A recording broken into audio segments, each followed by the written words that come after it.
Alright, gang, we got a different little scenery, man, because it's a lot going on in the living room, and I don't want y'all to have to hear it. So I'm in the restroom with it. Alright, whatever it takes to get y'all this content, I got y'all. Alright, so let's jump right into it, man. Yeah, what up, gang? What up, squad? It is your boy, Eutherious, the realest, the coolest, the trillest, young king. Only to platform as we speak. Wait for the let banger, gang. So we got Patrick. Alright, make sure my volume is on. We got Patrick CC in the building, man. How Beyond Straight. How Beyond Straight. God damn, I can't talk. How Beyond Straight. Bro, I'm retarded. Okay, calm down. Alright. How Beyond Scared Straight failed to prevent kids from becoming criminals. Finally! Alright, so I'm guessing they had some kids in there that they still went back. I mean, they still went out and created and you know, did crimes or whatever. So we're gonna go ahead and react to it and see what he's talking about. Alright, man, I love these documentary videos, and apparently y'all do too. So we're gonna go ahead and jump right into it. If you're new, subscribe, like the video, comment some more bangers y'all want me to check out. Until then, let's go ahead and get it. Alright, gang? Bang. Beyond Scared Straight is easily one of the most controversial shows in history. Parents of troubled youth pay for their children to tour the inside of a prison or county jail so they can be exposed to the dark reality of life behind bars. Facts. When they arrive, they meet with real inmates who strike fear into them with threats. I never understood that shit, because if it was me, I know for a fact, for one, if y'all touch me, I'm suing the fuck out y'all. For two, I'm gonna leave. I'm not there, you know what I'm saying? I'm not staying there. Like, I might be there for the time being, but I'm not staying there. And I'm sure all these other kids, which were badder than me, thought the same thing. So I never thought it would work, but whatever. With the goal being to prevent today's teenagers from becoming tomorrow's prisoners. But their exposure therapy techniques are definitely questionable. What the f*** wrong with you, dog? Chill out. You are starting in the wrong way. This Kool-Aid, we put this on just like you. Lick your lips. Now stick your hand in that Kool-Aid. Just stick it in there. Now take your finger, just do this to the bottom one. Come here.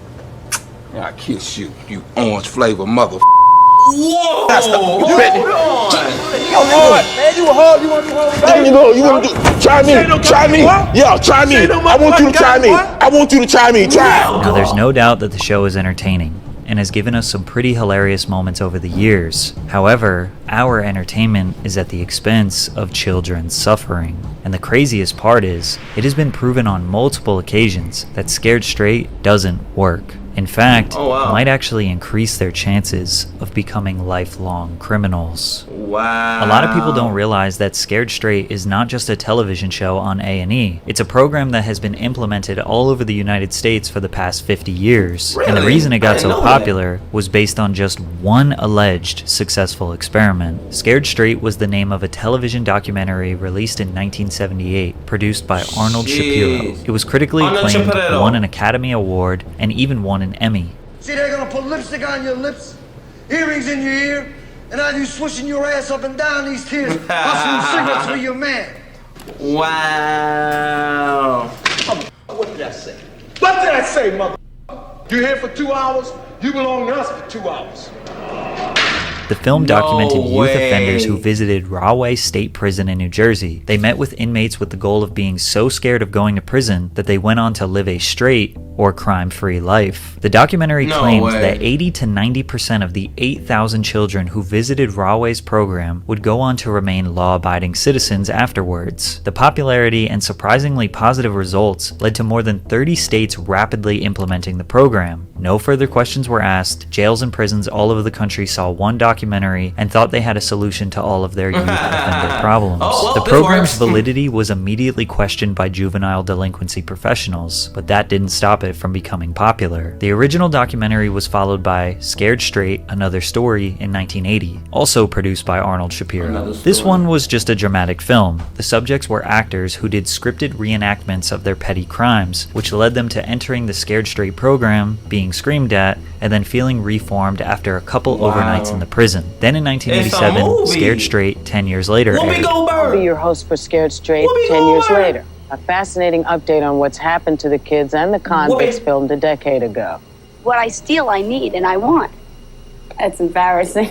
Yeah. 10 years ago, yeah, I did that. Find what you Wow. love what you find. That's Only crazy, at bro. Total Wine and More. To look good. Now the She look the difference is same I want to age, look though. good, but I like to pay for what I take. We got to see the original 1978 crew, and they all explained how much the program changed their life for the better. The second half of the documentary introduced a new group of troubled teenagers. After their trip to Rahway State Prison, the documentary claimed that all 17 of the youth offenders were crime-free just 3 months after their visit. Then Yeah. MTV connected with Shapiro for another sequel, Scared Straight 99. This documentary Bro, was they potentially just the going most raw on. and shocking of them all. The prisoners were threatening these kids to levels we had never seen before. One inmate made a kid hold his pocket as he walked around the cell. As a matter of fact, hold on to this mother. Hold on to my mother. White dog, you get killed, mother. And you walk with me, mother. This was highly regarded as one of the best out of Bro. the series, and people still genuinely believe this was an effective form of therapy What for youth the offenders, fuck? which makes Hell sense when you no. consider the societal standard during this time period. Mental health issues that are widely known today had not been vigorously studied. Mental health as a whole wasn't taken as seriously as it is now. Jeez. Plus, it was a lot more common for parents to use tough love and physical punishment to discipline their children. These Facts. programs were seen as an extremely cheap and convenient solution to a very complex problem that is juvenile delinquency. But where Scared Straight received renowned media attention was when they released their 20 years later special. They claimed that of the 17 original 1978 children, only one of them became a career criminal. The 95% success Of course rate he was shocked black. news publications. Scared Straight was a miracle solution. They used 17 people's stories for 20 years to justify this entire program around the United States. No But the way. popular A&E series you all know and love didn't come until 2011 and was produced by the same man, Arnold Shapiro. But first, Nigga, a quick word from our he is sponsor, brilliant. Underdog Fantasy. I want to tell you about the easiest way to I'm gonna skip ahead because we ain't here for that. But yo, that's brilliant, bro. When you find something that works, stick with it. You know what I'm saying? He did that shit in '78 and kept it going, and then he made a whole series out of it, bro. And we all know about Beyond Scared Straight, bro. So I mean, even though it's horrible, it's a money grab for sure, for sure. program all over the United States for 30 plus years. Beyond Scared Straight was a TV show that documented the experiences of troubled children as they embarked on a forced tour of a maximum security prison or jail. During the tours, inmates and officers would go to the greatest lengths, screaming, locking them in cells, putting lipstick on them, roughing them up, anything they could do to shock the children and make them terrified of going to prison in hopes that it would steer them clear of a life of crime. What's up? You like to fight, homie? That's what you like to do, huh? You little bitch. You's a bitch, homie. You's a Pop-Tart. I see right through you, homie. Damn. You better not you stop. go You beat. Yo, hard, man. You a hard. You want to do hard? There you go. You want to try me? Should you smirk at me? He says he don't know. You can't speak up, can you? Are you Why can't you smirking at speak me? up? Hey, bitch, you hold this.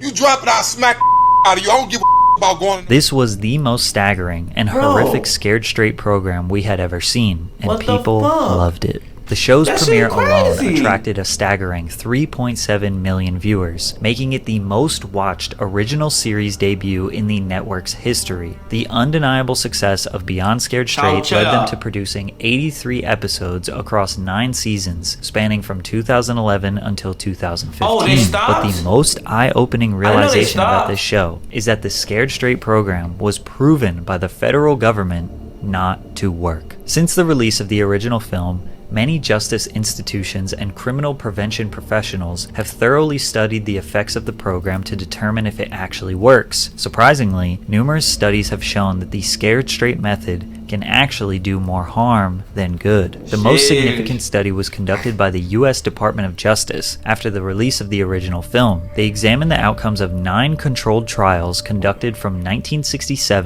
to 1992. This involved over 900 children, with the average age of 15 to 17, who participated in Scared Straight-like programs in 8 different states. Each study was conducted by a different research team. Every one of these studies also had a control group that did not attend a Scared Straight program. So they were comparing youth offenders who went to Scared Straight versus youth offenders who didn't That nigga attend need a one, haircut. and measured their likeliness to become a reoffender. The study found no evidence to support the effectiveness of Scared Straight in similar programs. In fact, all analysis showed that involvement in these programs increased measures of crime and delinquency. In nearly every one of the 9 studies, the group who went to Scared Straight had a higher rate of reoffense than the group who didn't go. After this comprehensive study was Damn, what the published, fuck? many others were conducted with different test subjects, different age groups, and different crimes. Many of the studies would produce very similar results. In 1997, University of Maryland researchers completed a report for Congress on the evidence for various crime prevention strategies. The researchers had no problem listing Scared Straight as one of the programs that doesn't work. To make things worse, these programs could potentially violate federal law. In 2002, which was 9 years before the first A&E episode aired, the Office of Juvenile Justice and Delinquency Prevention in Washington informed all states that Scared Straight programs or similar programs may violate the separation requirement of the JJDP Act. According to the Act, it is mandatory that juvenile offenders and non-offenders should not be detained or confined in any institution where they may have sight or sound contact with adult offenders. In short, it's illegal to have kids in jail with adults, which makes this clip even harder to watch. A terrified 9-year-old boy dangled like a raw piece of meat in front of a pack of prisoners. His crime: stealing pocket change from his mom and lying. I think we can all agree that traumatizing a child to this degree for stealing pocket change is insane. Then filming it, editing it, and putting it out into the world is next level. One time they even showed these children a body and described to them what their parents would experience if they go to jail and die while on the inside. These programs typically break these children down. They start crying, are mortified, and just want to go home. The sad part is, their home life is probably rough as well. On the surface, the concept behind these Scared Straight programs makes sense. Troubled kids are so afraid of prison. It makes sense though, man. I ain't gonna keep pausing it. I like watching it all the way through. But their home life could be pretty bad, because a lot of kids, I mean, yeah, there's some of those, squeaky white people that, got a silver spoon and they still be doing dirt. But a lot of these kids, they get it how they live, you know what I'm saying? And unfortunately, the parents can't provide them a better living situation, so they just get, like I said, they get it how they live. So, jail is just unfortunately inevitable unless they find a way to just say no, you know what I'm saying? And kids are so easily manipulated, they can say no and still get back into that shit, you know what I'm saying? So, I mean, I don't know, bro. I wouldn't have never put my kid in no shit like that, ever. If I'm gonna put hands on, somebody gonna put hands on my kids, it's gonna be me, you feel me? And not no fucking stranger, no grown-ass man that's already in prison, probably for murder, nigga. Hell no. That they change their ways to avoid such a dark future. However, there are multiple examples that say otherwise. Toby Keith Johnson was first featured on the show on Season 3, Episode 13. He was quiet and didn't show any emotion. The guards tried to break him down and make him feel bad about his choices, but he didn't budge. At the end, when the parents reunite with the children, Toby's mother didn't show up. 8 months later, Toby was featured on the show again. No way. This time, he was an inmate. He was incarcerated for allegations of assaulting his mom. He got out 2 years later on parole, but sadly, continued a life of crime. He was arrested multiple times on meth and gun charges, but the most recent one was the worst of them all. What? In August of 2020, he was arrested for imprisoning a 25-year-old woman and making threats of harm, with Johnson forcefully grabbing the victim by the throat, choking her, and violently throwing her to the ground. The aggression continued with it, even going as far as Toby threatening her with a knife. Law enforcement would report visible signs of bruising on the victim's neck.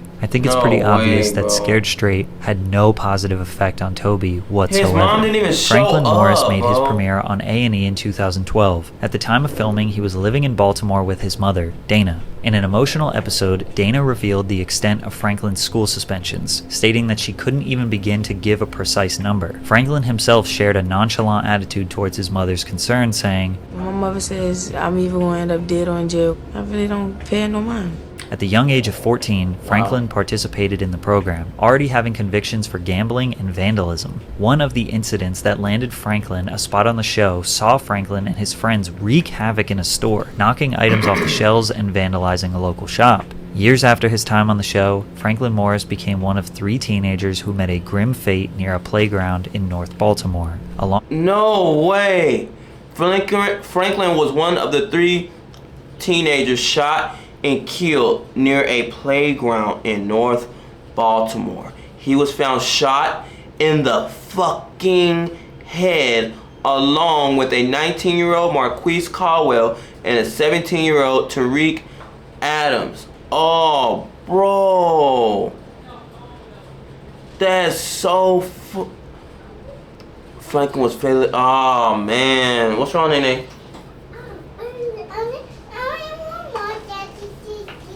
Yeah, let me finish this real quick, baby. Oh, man. Oh, R.I.P. this dude, man. Damn. Yeah, but, hey, look at the irony, though, man. Let me pull this back. Look at the irony, though. So, you know what they said, right? They was like, he's like, oh, when my mom says I'm going to end up dead or in jail, I don't pay it no mind. Bro, that stuff is real, though. Like, I think with kids, bro, you can just do your best, man, and lead them. But they fate is they fate. They fate is already written, unfortunately. You know? And I hate to say it because I got children of my own. But I'm going to lead you the best I can, but the rest is on you, dude. Granted, that could have happened at any point in time. But the fact that it happened and we literally hear him say, I don't pay it no mind. That shit gave me chills down my spine, bro. Facts. That's crazy, man. R.I.P. Franklin. Spot on the show saw Franklin and his friends wreak havoc in a store, knocking items off the shelves and vandalizing a local shop. Years after his time on the show, Franklin Morris became one of 3 teenagers who met a grim fate near a playground in North Baltimore. Alongside a 19-year-old and a 17-year-old, Franklin was found, shot in the head, and pronounced dead at the scene. Wow. When I thought about going to the jail it really wasn't no big deal. 4 years later. The reset program, it didn't change me. It really don't feel no different. Since the majority of the show's participants were children at the time, it's hard to find the long-term results of their lives. However, based on what I found, it seems like a lot of them went on to live regular lives. If you search what happened to so-and-so from Beyond Scared Straight, most of what you find is clickbait leading you to an Instagram page of someone who we can't confirm was actually on the show. Wow. So if the program has been proven to be ineffective through various extensive studies across the past 30 years, why did they do a show about it? Well, that's because the guy who has built his entire career from this program, Arnold Shapiro, is fully convinced that this program is a good thing. Shapiro says that all the extensive studies are totally irrelevant because they were done from 1967 to 1999. He also said that only the academic community believes proper counseling for youth offenders works. If society had the money or resources to do that, that would be great if every kid could have years of counseling, but it's not realistic. It would be interesting if A&E used the millions of profits from the show to get these youth offenders counseling, since society doesn't have the money, right? Shapiro shrugs off the criticism of Scared Straight. There's every variation. It works for some, it doesn't work for some. But you can say that about any program that exists. Shapiro thinks that as long as it works for some, then it justifies the program. And since the program exists, he is happy profiting off of it. He has openly admitted that the children they decide to be on the show are not the ones that they think will change, but rather the ones with the best personality. It really is based on their personalities and what happens with them. We didn't have any belief that Brandon T. from Michigan, who stood up to the officers and just kind of had a meltdown, would ever change. Even when the tour was over, he got thrown out, but we still picked him because it was so explosive, and we never saw anything like that before or since. Although other kids have stood up to officers. It's amazing. When I went through high school or even college, you never thought you would disrespect a teacher or an authority figure, especially somebody in law enforcement. But these kids have no fear. It's crucial to question whether the pursuit of profits overshadows moral principles, as corporate interests often prioritize ratings and financial gain over the well-being of humans. But it makes it even worse when you consider that the people they are affecting are not consenting adults. These are children, and it's being broadcasted to millions of people to watch them suffer. They are being told that this is genuine rehabilitation, and they don't really have a choice to participate. Occasionally, they rebel so much that they get kicked out of the jail, but most of the time, they are trapped with no escape. The truth is, everyone wants a quick and cheap solution to an extremely complicated and layered social problem that is juvenile delinquency. But hey, as long as it works sometimes, it's all good. Right? No, bro. So he's trying to say basically 1 out of 10 kids that go through that, they'll end up, you know, in a better position. It's not worth it if it's making some of them worse. If you're gonna make a kid worse, I don't give a fuck if you're healing one kid. You're making the others worse. You know what I'm saying? Just try to stop. You know what I'm saying? You're making the others worse. You feel me? So I don't think that's a good, you know, way to do it. You know what I'm saying? Neither is whooping your kids. Like, you know, I think you need to find the deeper issue. Like, the kids keep fucking up.